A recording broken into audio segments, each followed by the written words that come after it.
ಅವರಿಗೆ ಶಕ್ತಿ ತುಂಬತಕ್ಕಂಥ ಕೆಲಸವನ್ನ ಮಾಡಬೇಕು.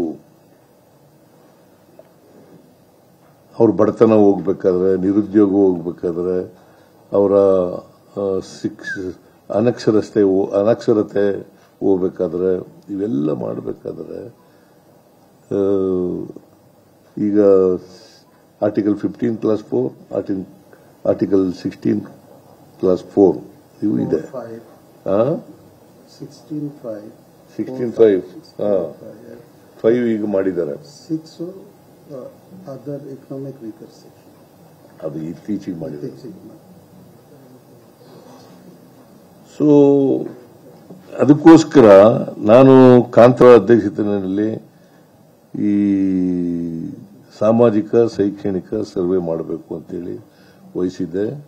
ಅವರು ಸರ್ವೆ ಮಾಡಿ 2015 ಅದರಿಂದ 10 ವರ್ಷ ಆಗ್ಬಿಟ್ಟದೆ ಅಂತೇಳಿ ಅದನ್ನ ನಾವು ಕನ್ಸಿಡರ್ ಮಾಡಕ್ಕಾಗಲಿಲ್ಲ. ಈಗ ಹೊಸದಾಗಿ 7 ಕೋಟಿ ಜನರ ಸಾಮಾಜಿಕ ಶೈಕ್ಷಣಿಕ ಪರಿಸ್ಥಿತಿ ಏನು ಗೊತ್ತಿರಬೇಕು, ಅದನ್ನ ತಿಳ್ಕೊಳ್ಳಿಕ್ಕೋಸ್ಕರವಾಗಿ ಈಗ Madhusudan Naik permanent backward class commission ಅಧ್ಯಕ್ಷರಾಗಿದ್ದಾರೆ. ಇವರೆಲ್ಲ ಮೆಂಬರ್ಗಳಾಗಿದ್ದಾರೆ. 5 ಜನ ಮೆಂಬರ್ಗಳಿದ್ದಾರೆ.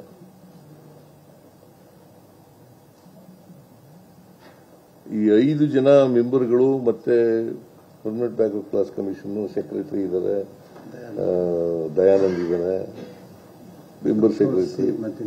ಇಲ್ಲ ದಯಾನಂದ್ ಬಂದಿಲ್ವಾ? ಅವರೇನು ಪರ್ಸನಲ್ ಕನ್ವೀನಿಯನ್ಸ್. ಇದನ್ನ ಇವ್ರಿಗೆ ಆ ಜವಾಬ್ದಾರಿ ಕೊಟ್ಟಿದ್ದೀವಿ. ಮತ್ತೆ ಆದಷ್ಟು ಜಾಗ್ರತೆ ಸರ್ವೆ ಮಾಡಿ ರಿಪೋರ್ಟ್ ಕೊಡಬೇಕು ಸರ್ಕಾರಕ್ಕೆ ಅಂತ ಹೇಳಿದ್ದೀವಿ. ಆದಷ್ಟು ಜಾಗ್ರತೆ. ಅವರು ಕೂಡ ಹಿಂದುಳಿದ ಆಯೋಗದವರು. ನಾವು ಒಂದು ಅಂದಾಜಿನ ಪ್ರಕಾರ ಅದು ಡಿಸೆಂಬರ್ ಒಳಗಡೆ ವರದಿ ಕೊಡ್ತೀವಿ ಅಂತ ಹೇಳಿದ್ದಾರೆ.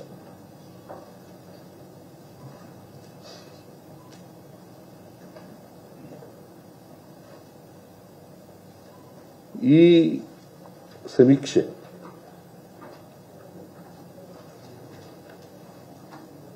ಮಧುಸೂದನ್ ನಾಯ್ಕ್ ಅವರ ಅಧ್ಯಕ್ಷತೆಯಲ್ಲಿ ಇರ್ತಕ್ಕಂಥ ಹಿಂದುಳಿದ ಆಯೋಗ, ಇವರು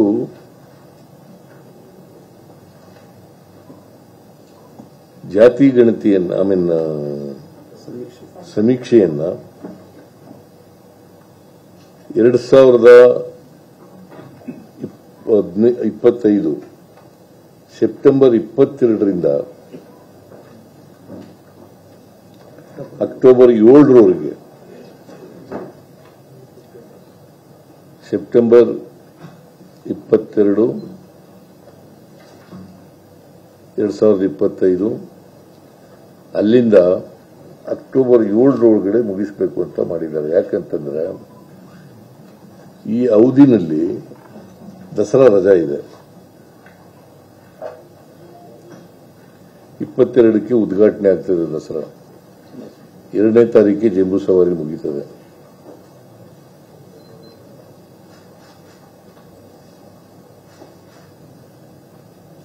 ಟೀಚರ್ಸ್ಗಳನ್ನ ನಾವು ಉಪಯೋಗಿಸಿಕೊಂಡು ಸರ್ವೆಗೆ ಅವರಿಗೆ ಜವಾಬ್ದಾರಿಯನ್ನು ಕೊಡಬೇಕು. ರಜಾ ಇರೋದ್ರಿಂದ ಸರ್ಕಾರಿ ಶಾಲೆಯಲ್ಲಿರ್ತಕ್ಕಂಥ ಟೀಚರ್ಸ್ಗಳು, ಉಪಾಧ್ಯಾಯರುಗಳು, ಅವರನ್ನು ಸರ್ವೆಗೆ ಬಳಸ್ಕೊಳ್ತಕ್ಕಂಥದ್ದು ಸುಮಾರು 1,60,60,000 ಅಲ್ಲ, 1,75,000 1,75,000 ಉಪಾಧ್ಯಾಯರುಗಳನ್ನ ಈ ಕೆಲಸಕ್ಕೆ ನೇಮಕ ಮಾಡ್ಕೊತಾ ಇದ್ದೀವಿ.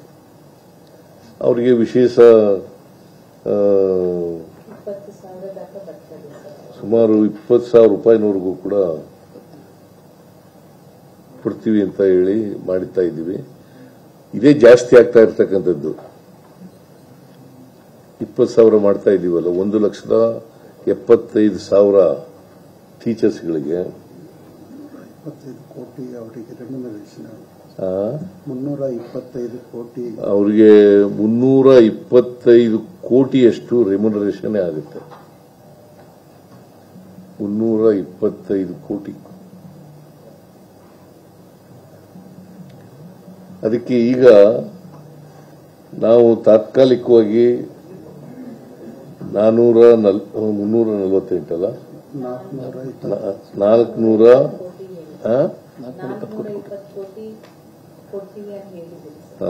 420 ಕೋಟಿ ನಾವು ಸಾಲದೆ ಹೋದ್ರೆ ಮತ್ತೆ ಕೊಡ್ತೀವಿ. ಮರುಸಮೀಕ್ಷೆಗೆ ಟೀಚರ್ಗಳದೇ 325 ಕೋಟಿ ಆಗುತ್ತೆ.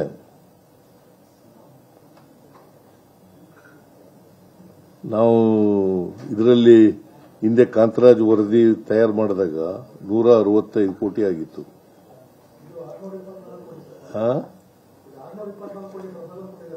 ಯಾರು ಈಗ ನಾನು ಹೇಳ್ತಾ ಇರೋದಕ್ಕೆ ಬರ್ಕಳಪ್ಪ ನೀನು. ಅವ್ರು ಕೊಟ್ಟಿರೋದಕ್ಕೆ ಕೊಟ್ಟಷ್ಟೆಲ್ಲ ಬರೀ ಕೊಡಕ್ಕಾಗಲ್ಲ. ಈಗ 400 ಚಿಲ್ಲರೆ ಕೊಟ್ಟಿದ್ದೀವಿ. ಇನ್ನು ಉಳಿದ್ರೆ ಇನ್ನು ಬೇಕಾದ್ರೆ ಕೊಡ್ತೀವಿ.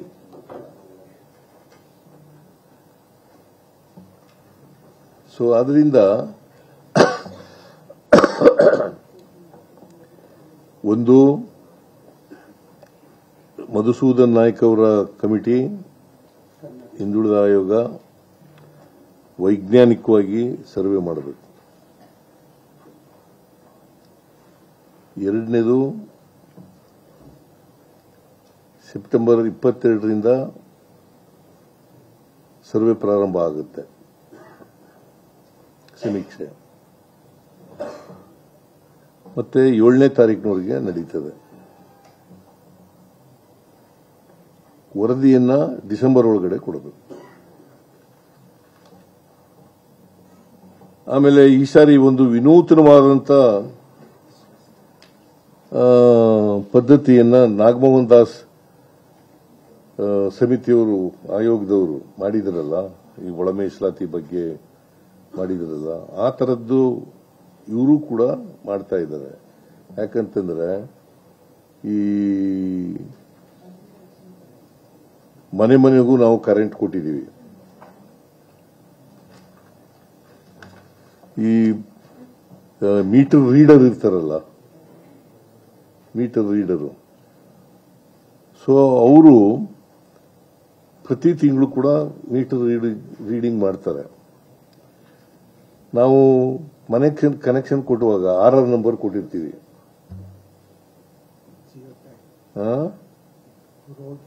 ಜಿಯೋ ಟ್ಯಾಗಿಂಗ್ ಮಾಡ್ತಾರೆ.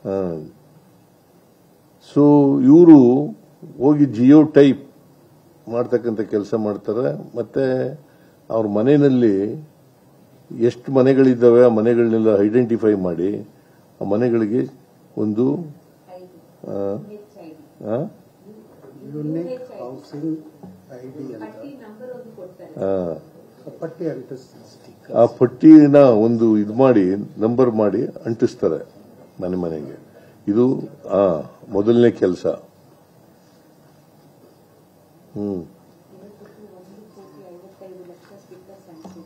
UHID ಅಂತ ಹೇಳ್ತಾರೆ ಇದಕ್ಕೆ, ಯುನಿಕ್ ಹೌಸ್ ಹೋಲ್ಡ್ ಐಡೆಂಟಿಟಿ.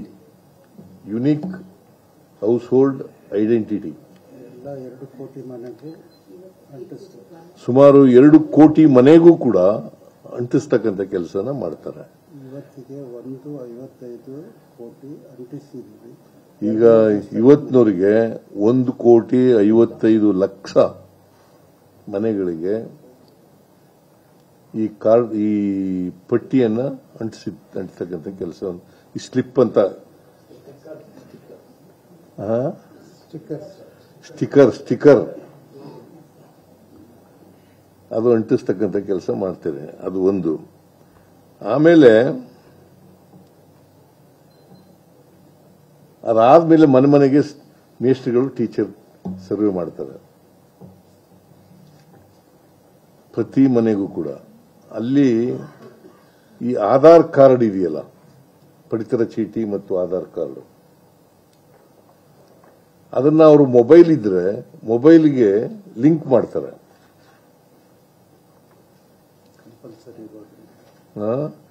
ಯಾರ್ಯಾರ ಹತ್ರ ಮೊಬೈಲ್ ಇದೆ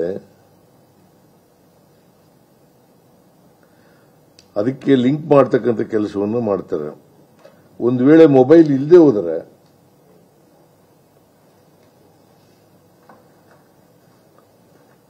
ಆ ಮನೆಗಳನ್ನು ಕೂಡ ಸರ್ವೆ ಮಾಡ್ತಕ್ಕಂಥ ಕೆಲಸವನ್ನು ಮಾಡ್ತಾರೆ. ಆ ವ್ಯಕ್ತಿಗಳದು ಮನೆಗಳದು ಸರ್ವೆ ಮಾಡ್ತಕ್ಕಂಥ ಕೆಲಸ ಮಾಡ್ತಾರೆ. ಒಟ್ಟಾರೆಯಾಗಿ ಸೈಂಟಿಫಿಕ್ ಆಗಿ ಆಗಬೇಕು, ಯಾರು ಕೂಡ ತಪ್ಪಿಸ್ಕೋಬಾರದು. ನನ್ನ ಮನವಿ ಏನಪ್ಪಾ ಅಂತಂದ್ರೆ ಇದರಲ್ಲಿ ಪ್ರತಿಯೊಬ್ಬರು ಕೂಡ ಪಾಲ್ಗೊಳ್ಳಬೇಕು ಅಂತಕ್ಕಂಥದ್ದು ಮನವಿ. ಜೊತೆಗೆ 60 ಪ್ರಶ್ನೆಗಳನ್ನ ಕೇಳ್ತಾರೆ. ಕಾಂತರಾಜ್ ವರದಿ ಮತ್ತೆ 54 ಇತ್ತು, ಈಗ 6 ಜಾಸ್ತಿ ಮಾಡಿದ್ದಾರೆ, 6 ಪ್ರಶ್ನೆಗಳು ಜಾಸ್ತಿ ಮಾಡಿದ್ದಾರೆ. 60 ಪ್ರಶ್ನೆಗಳನ್ನ ಕೇಳ್ತಾರೆ. ನೀನು ಯಾವ ಧರ್ಮದವನು, ಯಾವ ಜಾತಿಯವನು, ನಿನ್ನ ಶೈಕ್ಷಣಿಕ ಪರಿಸ್ಥಿತಿ ಏನು, ನಿನ್ನ ಸಾಮಾಜಿಕ ಪರಿಸ್ಥಿತಿ ಏನು, ನಿನಗೆ ಉದ್ಯೋಗ ಇದೆಯಾ ಇಲ್ವಾ, ನಿನ್ನ ಜಮೀನುಗಳಿದೆಯಾ ಇಲ್ವಾ. ನೋಡಿ, ಇದು 60 ಪ್ರಶ್ನೆಗಳನ್ನ ಟೀಚರ್ಗಳು ಅವ್ರ ಮನೆಗಳಿಗೆ ಹೋದಾಗ ಕೇಳ್ತಾರೆ. ಅದಕ್ಕೆ ನಾನು ಎಲ್ಲ ಜನರಲ್ಲಿ ಮನವಿ ಮಾಡೋದೇನಪ್ಪ ಅಂತಂದ್ರೆ ತಪ್ಪದೇನೆ ಇದರಲ್ಲಿ ಪಾಲ್ಗೊಳ್ಳಬೇಕು. ನಂಬರ್ 1. ನಂಬರ್ 2, ಈ 60 ಪ್ರಶ್ನೆಗಳಿಗಿದೆಯಾ ಕೇಳ್ತಾರಲ್ಲ ಅವಕ್ಕೆಲ್ಲ ಉತ್ತರ ಕೊಡಬೇಕು.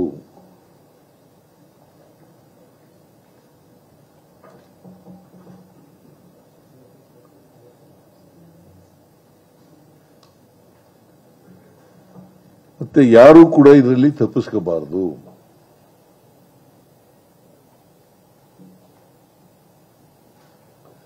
ಒಂದು ವೇಳೆ ನಿಮಗೆ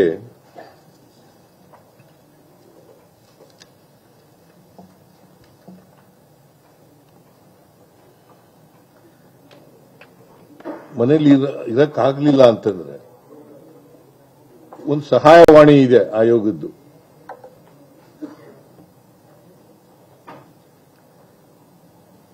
ಸಹಾಯವಾಣಿ ಸಂಖ್ಯೆ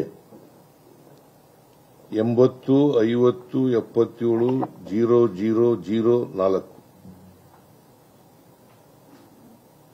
80 50 77 304. ಇದು ಸಹಾಯವಾಣಿ ನಂಬರು.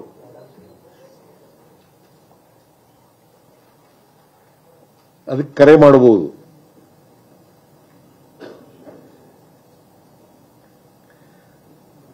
ಆಮೇಲೆ ವೆಬ್ಸೈಟ್ ಕೂಡ ಇದೆ. ವೆಬ್ಸೈಟ್ ವಿಳಾಸ ಏನಿದು, ಏನಮ್ಮ ಇದು?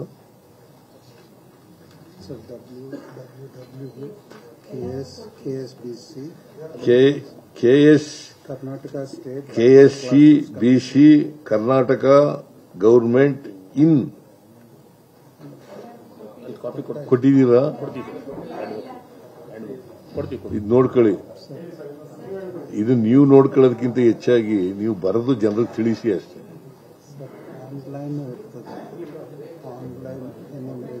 ಆನ್ಲೈನ್ ಮೂಲಕನೂ ಕೂಡ ಮಾಡಬಹುದು.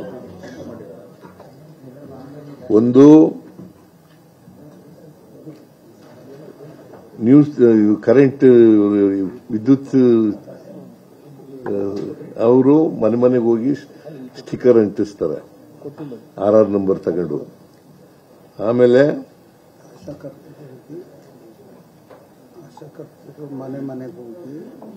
ಆಮೇಲೆ ಆಶಾ ಕಾರ್ಯಕರ್ತರು ಇದು ಮೊದಲೇ ಟೀಚರ್ಸ್ಗಳು ಹೋಗೋದಕ್ಕಿಂತ ಮುಂಚಿತವಾಗಿ 3 ದಿವಸ ಮುಂಚೆ 3 ದಿನ ಮುಂಚಿತವಾಗಿ ಹೋಗಿ ಆಶಾ ಕಾರ್ಯಕರ್ತರು ಎಲ್ಲರ ಮನೆಗಳಿಗೆ ಹೋಗಿ ನಾಳೆ 60 ನಾಳೆಯಿಂದ ಇದನ್ನ ಈ ನಮೂನೆಯನ್ನ ಕೊಟ್ಬಿಡ್ತಾರೆ ಅವ್ರಿಗೆ ಮುಂಚಿತವಾಗಿ. ಯಾಕಂತಂದ್ರೆ ಇದು ಓದ್ಕೊಂಡಿರ್ಲಿ ಅಂತ, ಅವ್ರಿಗೆ ಗೊತ್ತಾಗಿ ಮಾಹಿತಿ ಗೊತ್ತಿರಲಿ ಅಂತ. ಎಲ್ಲರಿಗೂ ಈ ಕಡೆ ಕೊಡಿ ನೀನು.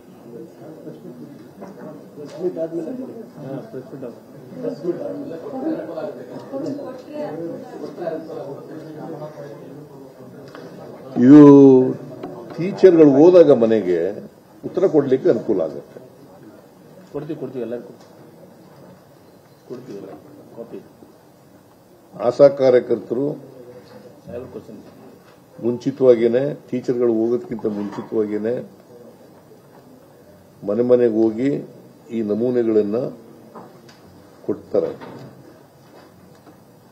ಅವರು ಓದಕ್ ಬರೋರು ಅವ್ರು ಓದ್ಕೋಬಹುದು, ಓದಕ್ ಬರದೇ ಇದ್ದವರು ಬೇರೆಯವ್ರ ಮೂಲಕ ಓದ್ಕೊಂಡು ತಿಳ್ಕೊಳ್ತಕ್ಕಂಥ ಕೆಲಸ ಮಾಡಬೇಕು. ಒಟ್ಟಾರೆಯಾಗಿ they must be prepared. They must be prepared. Whatever questions, I mean, according to the namune, awareness ಅನ್ನು ಸ್ಪ್ರೆಡ್ ಮಾಡಿ ಅದು ಅವೇರ್ನೆಸ್ ಅನ್ನು ಕ್ರಿಯೇಟ್ ಮಾಡ್ತಕ್ಕಂಥದ್ದು.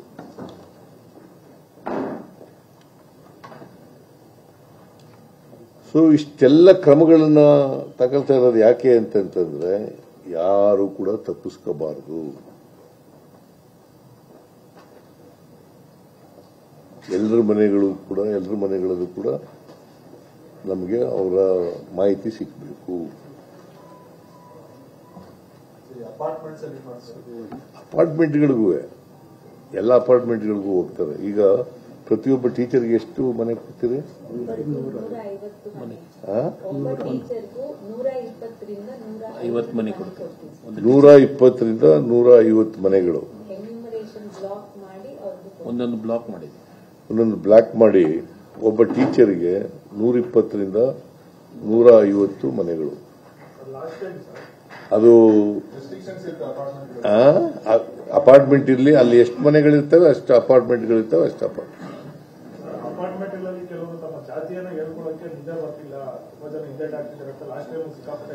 ಅದಕ್ಕೆ ನೋಡಪ್ಪ, ಆನ್ಲೈನ್ ಮೂಲಕ ಕೊಡ್ಲಿ.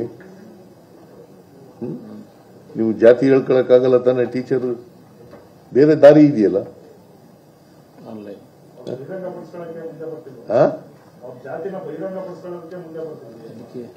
ನೋಡಿ, ಈಗ ನಾಗಮೋಹನ್ ದಾಸ್ ಒಳ ಜಾತಿ ಆಗಿದೆ, ಒಳ ಮೀಸಲು ಆಗಿದೆ. ಹಾಗೆ ಎಷ್ಟು ಪರ್ಸೆಂಟ್ ಆಗಿದೆ? 93% ಆಗಿದೆ. 100% ಮಾಡಬೇಕು ಅಂತಕ್ಕಂಥದ್ದು ನಮ್ಮ ಉದ್ದೇಶ. ಈಗ ಅದಕ್ಕೆ ಯಾರಿಗೆ ಜಾತಿ ಹೇಳ್ಕೊಳ್ಳೋಕ್ಕೆ ಕಷ್ಟ ಆಗ್ತದೆ ಅಥವಾ ಟೀಚರ್ಗಳು ಹೋದಾಗ ಸಿಗೋದಿಲ್ಲ, ಅವರು ಸಹಾಯವಾಣಿ ಮೂಲಕ ಕರೆ ಮಾಡಿ ಹೇಳ್ಬೋದು. ನಂಬರ್ 1. ನಂಬರ್ 2, ಆನ್ಲೈನ್ ಮೂಲಕ ಕೊಡ್ಲಿಕ್ಕೆ ಅವಕಾಶ ಇದೆ. 3ನೇದು ಪಬ್ಲಿಕ್ ನಲ್ಲಿ ಮಾಡೋದು ಸರ್, ಮನೆ ಒಳಗೆ. ಆಮೇಲೆ ಇದು ಮನೇಲಿ ಮಾಡೋದಲ್ವಾ? ಹಾಗಾದ್ರೆ ಈ ಜಾತಿ ಗಣತಿ ಮಾಡ್ತಾ ಇದ್ದಾರೆ ಈಗ ಕೇಂದ್ರ ಸರ್ಕಾರದವರು. ಅವ್ರು ಹೆಂಗ್ ಮಾಡ್ತಾರೆ? ಅದೇನಪ್ಪ, ಟೀಚರ್ಸ್ ಬಂದವಾಗ ಅವರಿಗೆ ಒಂದು ಸ್ವಲ್ಪ ಗೌರವದಿಂದ ಕೂಡಿಸಿ ಅವರಿಗೆ ನೀರು ಕೊಟ್ಟು ಅವರಿಗೆ ನಿಧಾನವಾಗಿ ಕೂತ್ಕೊಂಡು ಅವರಿಗೆ ತಾಳ್ಮೆಯಿಂದ ಕೂಳಿಸ್ಕೊಂಡು ಅವ್ರನ್ನ ವಿಶ್ವಾಸ ತಗೊಂಡು ಎಲ್ಲ ಕೇಳಿ ಪ್ರಯತ್ನವನ್ನು ಮಾಡ್ತಾರೆ. ಗೊತ್ತಾಯ್ತಾ? ಟೀಚರ್ಗಳಿಗೆ ಟ್ರೈನಿಂಗ್ ಕೊಡ್ತಾರೆ.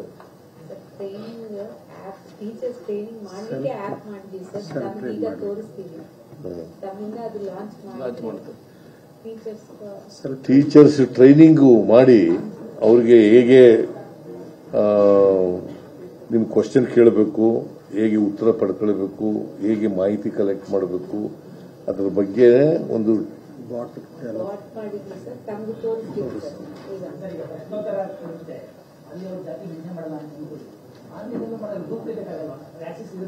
ಹೆಂಗೆ ನೀನು ಅಂತ ಇರ್ತೀಯ ನೀನ್ ಜಾತಿ ಹೇಳಕ್ ಹೋಗಲ್ಲ. ಇದರಲ್ಲಿ ಆನ್ಲೈನ್ ಮೂಲಕ ಹೇಳು, ಡೂಪ್ಲಿಕೇಟ್ ಹೆಂಗಾಗುತ್ತೆ? ಇಲ್ಲ ಇಲ್ಲ ಇಲ್ಲ ಇಲ್ಲ ನಂಬರ್ ಆನ್ಲೈನ್ ಉಪಯೋಗಿಸಿದ ಮೇಲೆ ಮತ್ತೆ ಡೂಪ್ಲಿಕೇಟ್ ಆಗಲ್ಲ. ಐಟಿ ಕ್ರೌಡ್ ಜಾಸ್ತಿ ಮೈಗ್ರೇಷನ್ ಪಾಪ್ಯುಲೇಷನ್ ಇರುತ್ತೆ, ಅವ್ರು ನಾರ್ತ್ ಇಂಡಿಯನ್ ಬೇರೆ ಜಾತಿ ಇರುತ್ತೆ, ನಮ್ಗೆಲ್ಲ ಮೆನ್ಷನ್ ಆಗಿರಲ್ಲ. ಆ ಕ್ರೌಡ್ ಏನ್ ಮಾಡ್ತಾರೆ? ಯಾವುದು ಮೈಗ್ರೇಟಿಂಗ್ ಕ್ರೌಡ್ ಜಾಸ್ತಿ ಇರುತ್ತೆ, ಬೆಂಗಳೂರಿಗೆ ಬರೋದು ಜಾಸ್ತಿ ಇಲ್ಲ. ಇಲ್ಲಿಗೆ whether they are migrated or not, ಅಲ್ಲಿ ನಿಮ್ಮ ಜಾತಿ ಹೇಳಕ್ಕೇನಪ್ಪ, ನಿಮ್ಮ ಪರಿಸ್ಥಿತಿ ಹೇಳಕ್ಕೇನಂತೆ, ನಿಮ್ಮ ಸಾಮಾಜಿಕ ಪರಿಸ್ಥಿತಿ ಏನು, ಆರ್ಥಿಕ ಪರಿಸ್ಥಿತಿ ಏನು, ಶೈಕ್ಷಣಿಕ ಪರಿಸ್ಥಿತಿ ಏನು, ಔದ್ಯೋಗಿಕ ಪರಿಸ್ಥಿತಿ ಏನು, ನಿಮ್ಮ ನಿಮ್ಮ ಇದು ಸಾಮಾಜಿಕವಾಗಿ ಹೇಳಕ್ಕೆ ಏನು ಕಷ್ಟ ನಿಮಗೆ?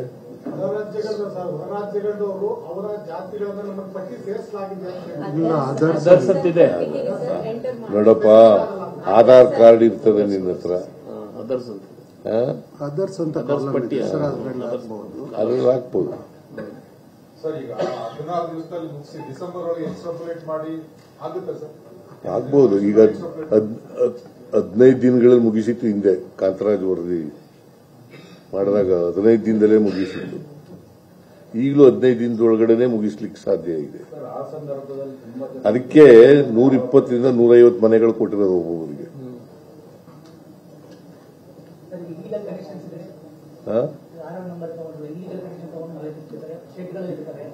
ಇಲ್ಲಿ ಅದಕ್ಕೆ ಬೇರೆ ಬೇರೆ ದಾರಿಗಳಿದ್ದಾವಲ್ಲಪ್ಪ, ಅದು ಒಂದೇ ಉಪಯೋಗ ಮಾಡಲ್ಲ. ಅದೊಂದೇ ಉಪಯೋಗ ಅಲ್ಲ, ದಾರಿಗೆ ಬೇಕಾದಷ್ಟು 3-4 ದಾರಿಗಳಿದ್ದಾವಲ್ಲ.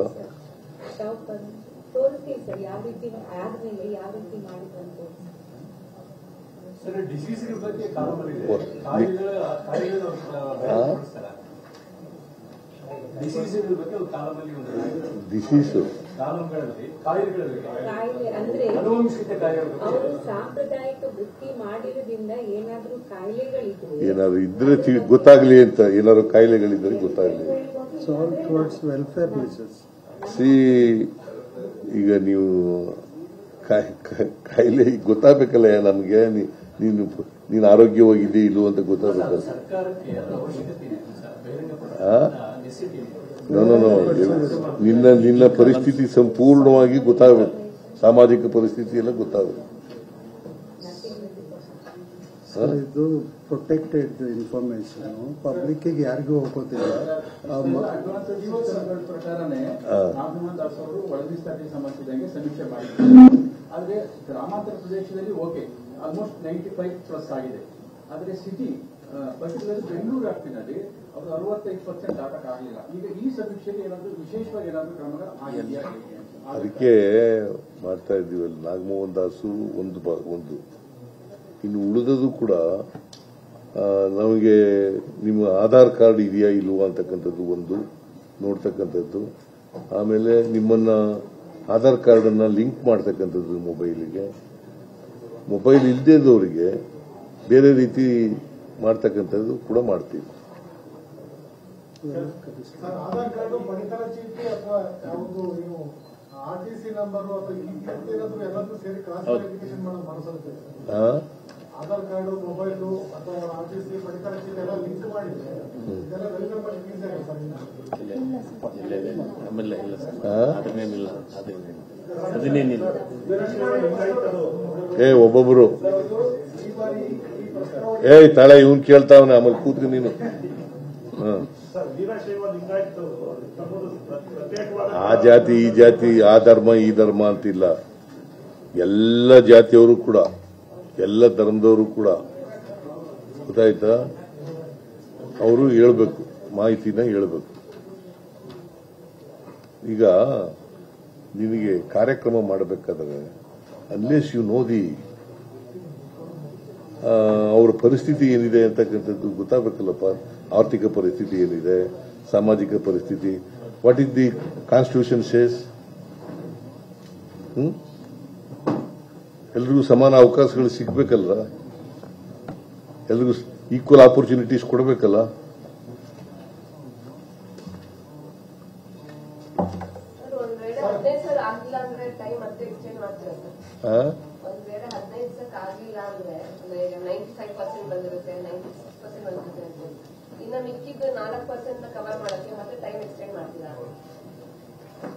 ಈಗ 15 ದಿನದಲ್ಲೇ ಎಲ್ಲನೂ ಏನೇನ್ ಮಾಡಬೇಕು ಅವೆಲ್ಲನೂ ಮಾಡ್ತಾರೆ. ಆಗತ್ತೆ. ಅದು ಎಲ್ಲ ಸೆನ್ಸಸ್ಗಳು ಕೂಡ ಮಾಡೋದು ಇದನ್ನೇ. ಈಗ ವಿಶೇಷವಾಗಿ ಈ ಸೆನ್ಸಸ್ ಯಾಕೆ ಮಾಡ್ತಾ ಇದ್ದೀವಿ ಅಂದ್ರೆ ನಾವಿಗೆ ಯಾವುದೇ ಇರಬಾರ್ದು, ನ್ಯೂನತೆಗಳಿರಬಾರ್ದು. ಆ ನ್ಯೂನತೆಗಳಿರಬಾರ್ದು ಮತ್ತು ಯಾರು ಬಿಟ್ಟು ಹೋಗಬಾರ್ದು. ಸರ್, ಈಗ ದಲಿತ್ ಕ್ರಿಶ್ಚಿಯನ್ ಮತ್ತೆ ಬೇರೆ ಇದರಲ್ಲಿ ಡಬಲ್ ಇದು ಮಾಡ್ತಾರೆ ಸರ್. ದಲಿತ್ ಕ್ರಿಶ್ಚಿಯನ್ ಅವ್ರನ್ನ ಯಾವ ರೂಪಕ್ಕೆ ಸೇರಿಸ್ತಾರೆ? ದಲಿತ್ ಕ್ರಿಶ್ಚಿಯನ್ ಅಂತ ಕ್ರಿಶ್ಚಿಯನ್ ಕುರುಬ, ಕ್ರಿಶ್ಚಿಯನ್ ದಲಿತ ಈ ತರದ ಎಂಟ್ರಿನೂ ಇದೆ. ಕ್ರಿಶ್ಚಿಯನ್ ಬ್ರಾಹ್ಮಣ ಇದೆ. ಇದಕ್ಕೆ ಆಕ್ಷೇಪಣೆಗಳು ಕೂಡ ಬಂದಿದೆ. ಆಯೋಗ ಡಿಸೈಡ್ ಈಗ ಅದೇನೇನ್ ಬರುತ್ತೆ ನೀನು ಏನ್ ಬರೀತಾರೆ ಬರೀಲಿ. ದಿ ಆಯೋಗ commission will take a decision ಅಂತ ಇಟ್ಟು. ಸರ್ವೆ ಮುಗಿದ ಮೇಲೆ ಈಗ ಕ್ರಿಶ್ಚಿಯನ್ ಮಾಡಬಾರ್ದು ಅಂತ ಇದೆಯಾ? ಅಲ್ಲ ಕೇಳಪ್ಪ, ಇಲ್ಲಿ Christian they are also citizens of this country. ಅದು ಡಿಪೆಂಡಿಂಗ್ ಅಪಾನ್ ದಿ ಅವರು ಆಯೋಗದವರು ಇನ್ ದೇರ್ ಇದರಲ್ಲಿ ಡಿಸ್ಕ್ರಿಷನ್ ನಲ್ಲಿ ಏನ್ ಮಾಡಬೇಕು ಅನ್ನೋದು ತೀರ್ಮಾನ ಮಾಡ್ತಾರೆ. ಇಲ್ಲ ಈಗ ಬರ್ಲಿ ಬರ್ಸಿದ ಮೇಲೆ ಗೊತ್ತಾಗತ್ತ ಸರ್. ಏನ್ ಬದಲಿಸಬೇಕಾದ್ರೆ ಸರ್ ಆಯೋಗ ಡಿಸಿಷನ್ ತಗೋತೈತೆ ಸರ್. ಈಗ ನೋಡಪ್ಪ, ನೀನು ಕ್ರಿಶ್ಚಿಯನ್ ಕನ್ವರ್ಟ್ ಆಗ್ಬಿಟ್ಟಿದ್ಯಾ ಅಂತ ಇಟ್ಕೊಳ್ಳೋಣ. ನೀನ್ ಕ್ರಿಶ್ಚಿಯನ್ ಆಗ್ಬಿಟ್ಟಿದ್ಯಲ್ಲೋ, ಕ್ರಿಶ್ಚಿಯಾನಿಟಿ ಮೇಲೆ ನೀನ್ ಕ್ರಿಶ್ಚಿಯನ್ ಅಂತ ಬರೀ.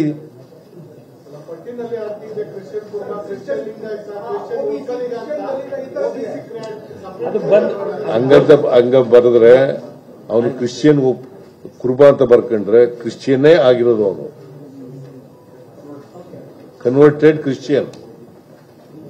ನಿಮ್ದು ಅನಲೈಸ್ ಮಾಡಿ ಅವನ್ನೆಲ್ಲ ನಾವೆಲ್ಲ ಗ್ರೂಪ್ ಮಾಡಿ ಅವ್ರನ್ನೂ ಕೂಡ ಬಿಡ ಪ್ರಶ್ನೆ ಇಲ್ಲ.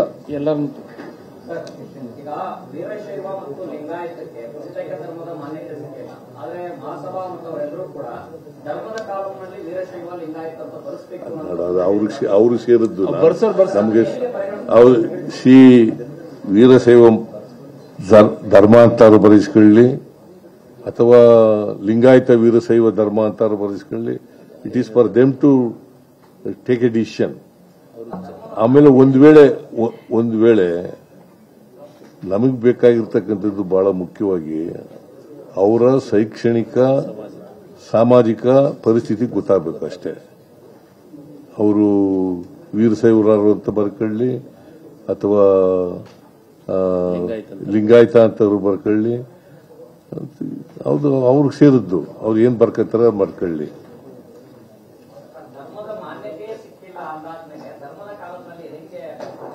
ಧರ್ಮದ ಮಾನ್ಯತೆ ನಾವು ಧರ್ಮ ತೀರ್ಮಾನ ಮಾಡಕ್ಕಲ್ಲ, ಇದು ಕಮಿಟಿ ಆಗಿರೋದು. ಶೈಕ್ಷಣಿಕ ಸಾಮಾಜಿಕ ಇವನ್ ಯಾವನೇ ನೀನು? ಕೇಳಪ್ಪ, ಇಲ್ಲಿ ಧರ್ಮ ತೀರ್ಮಾನ ಮಾಡಕ್ಕಲ್ಲ ಈ ಕಮಿಟಿ ಆಗಿರೋದು. ಅವರ ಸಾಮಾಜಿಕ ಶೈಕ್ಷಣಿಕ ಪರಿಸ್ಥಿತಿ ಗೊತ್ತಾಗಬೇಕು, ಜಾತಿ ಗಣತಿ ಆಗಬೇಕು. ಅದು ಬಿಟ್ಬಿಟ್ಟು ಸುಮ್ಮನೆ ಏನೇನ ಪ್ರಶ್ನೆ ಕೇಳಿದ್ರೆ ಅವ್ರು ಏನಾರ ಬರ್ಕೊಳ್ಳಿ. ಬರ್ಸಲಿ ಬಿಡಿ, ಅದು ಆಯೋಗ ನಿರ್ಧಾರ ಮಾಡುತ್ತೆ ಬಿಡಿ.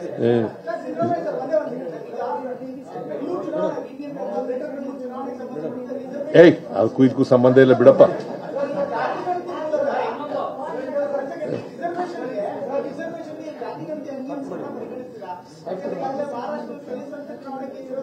ಮೊದಲು ಇವರು ಶಿಫಾರಸ್ ಮಾಡಲಿ, ಆಮೇಲೆ government will take a decision.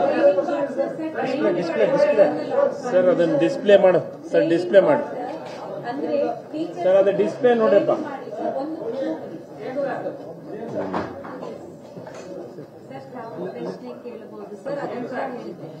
ನಿಮಿಷ ಅಲ್ಲಿ ಬರ್ತದೆ. ಅಲ್ಲೇ ಸರ್ ಇದರಲ್ಲಿ ಮಾತಾಡಬೇಕು. ಅಲ್ಲಿ ಉತ್ತರ ಹೇಳ್ತದೆ ಸರ್. ತಾವು ಪ್ರಶ್ನೆ ಕೇಳಿದ್ರೆ ಉತ್ತರ ಹೇಳ್ತದೆ. ಅದು ಟೀಚರ್ಸ್ ಟ್ರೈನಿಂಗ್ಗೋಸ್ಕರ ಮಾಡಿದ್ವಿ. ನಿಮ್ಮ ಹೆಸರು, ಜಾತಿ ಏನಾದರೂ ಒಂದು ಕೇಳಿ. ನಿಮ್ಮ ಜಾತಿ ಏನಪ್ಪ? ನಿಮ್ಮ ಜಾತಿ ಏನ್ರಿ? ನಿಮ್ಮ ಜಾತಿ ಏನು? ನಿಮ್ಮ ಜಾತಿ ಏನು?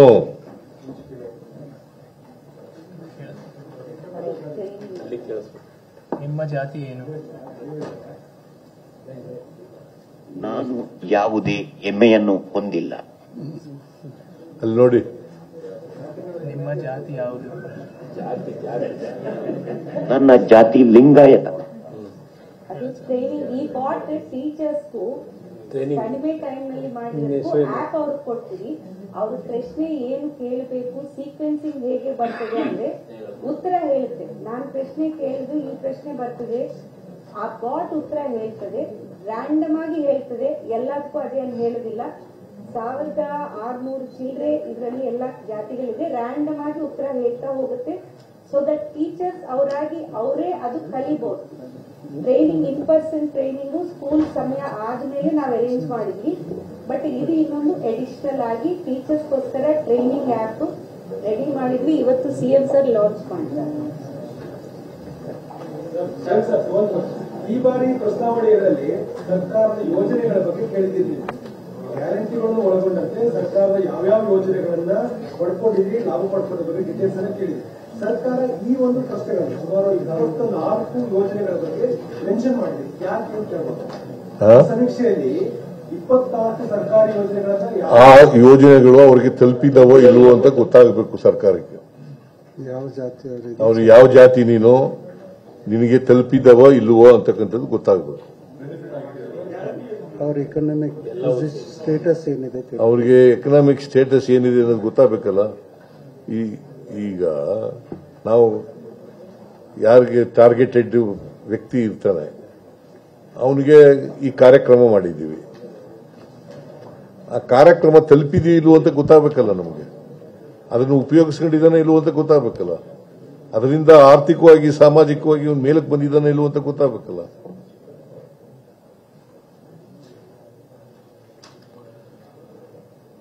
So my request to all the citizens of the state that don't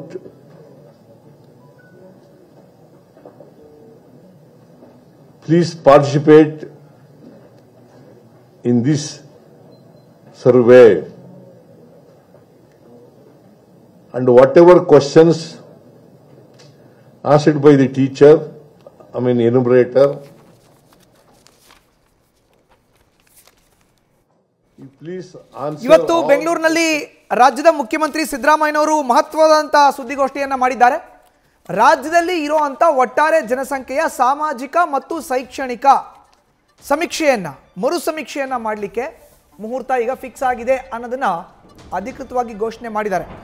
ರಾಜ್ಯದ ಒಟ್ಟು 1,75,000 ಸರ್ಕಾರಿ ಶಿಕ್ಷಕರನ್ನ ಬಳಕೆ ಮಾಡಿಕೊಂಡು 420 ಕೋಟಿ ರೂಪಾಯಿ ಬಜೆಟನ್ನು ಇನ್ವೆಸ್ಟ್ ಮಾಡಿ ಈಗ ರಾಜ್ಯದಲ್ಲಿ ಮರು ಸಮೀಕ್ಷೆಯನ್ನು ಮಾಡ್ತೀವಿ. ಜಾತಿ ಸಮೀಕ್ಷೆ ಅಲ್ಲ, ಇದು ಜನಗಣತಿ, ಸಾಮಾಜಿಕ ಶೈಕ್ಷಣಿಕ ಗಣತಿಯನ್ನು ಮಾಡ್ತೀವಿ. ಸೆಪ್ಟೆಂಬರ್ 22ನೇ ತಾರೀಕಿನಿಂದ ಅಕ್ಟೋಬರ್ 7ನೇ ತಾರೀಕು ತನಕ ಈ ಸಮೀಕ್ಷೆ ನಡೆಯುತ್ತೆ. ಪ್ರತಿಯೊಬ್ಬ ಶಿಕ್ಷಕರಿಗೂ ಕೂಡ 120ರಿಂದ 150 ಮನೆಗಳ ಒಂದು ಟಾರ್ಗೆಟನ್ನು ಕೊಟ್ಟು ಸೆಪ್ಟೆಂಬರ್ 22ನೇ ತಾರೀಕಿನಿಂದ ಅವರು ಮನೆ ಮನೆಗೆ ಭೇಟಿಯನ್ನು ಕೊಡ್ತಾರೆ. ರಾಜ್ಯದಲ್ಲಿ ಒಟ್ಟು 7 ಕೋಟಿ ಜನಸಂಖ್ಯೆ ಇದೆ, ಇದರ ಅಂದಾಜು ನಮಗಿದೆ. ಹೀಗಾಗಿ ಸಮೀಕ್ಷೆಯನ್ನು ಮಾಡಿಸ್ತೀವಿ. ರಾಜ್ಯದಲ್ಲಿ ಸಾಮಾಜಿಕ ಶೈಕ್ಷಣಿಕ ಮರು ಸಮೀಕ್ಷೆಯ ಬಗ್ಗೆ ಮುಖ್ಯಮಂತ್ರಿ ಸಿದ್ದರಾಮಯ್ಯನವರು ಇವತ್ತು ಮಾಹಿತಿಯನ್ನು ಕೊಟ್ಟಿದ್ದಾರೆ. 420 ಕೋಟಿ ರೂಪಾಯಿನಲ್ಲಿ ಬರೋಬ್ಬರಿ 325 ಕೋಟಿ ರೂಪಾಯಿ ಟೀಚರ್ಸ್ಗೆ ರೆಮ್ಯುನರೇಷನ್ ಕೊಡೋಕ್ಕೆ, ಅಂದರೆ ಈ ಸಮೀಕ್ಷೆ ಮಾಡ್ತಾರಲ್ಲ ಸೆಪ್ಟೆಂಬರ್ 22ನೇ ತಾರೀಕಿನಿಂದ ಅಕ್ಟೋಬರ್ 7ನೇ ತಾರೀಕು ತನಕ ಅವ್ರಿಗೆ ಭತ್ಯೆಯನ್ನು ಕೊಡಲಿಕ್ಕೋಸ್ಕರ ನಾವು ಇನ್ವೆಸ್ಟ್ ಮಾಡ್ತಾ ಇದ್ದೀವಿ ಅನ್ನೋ ಒಂದು ಮಾಹಿತಿನ ಹೇಳಿದ್ದಾರೆ. 420 ಕೋಟಿ ರೂಪಾಯಿ ವೆಚ್ಚದಲ್ಲಿ ಈಗ ಮರು ಸಮೀಕ್ಷೆಗೆ ಮುಹೂರ್ತ ಫಿಕ್ಸ್ ಆಗಿದೆ.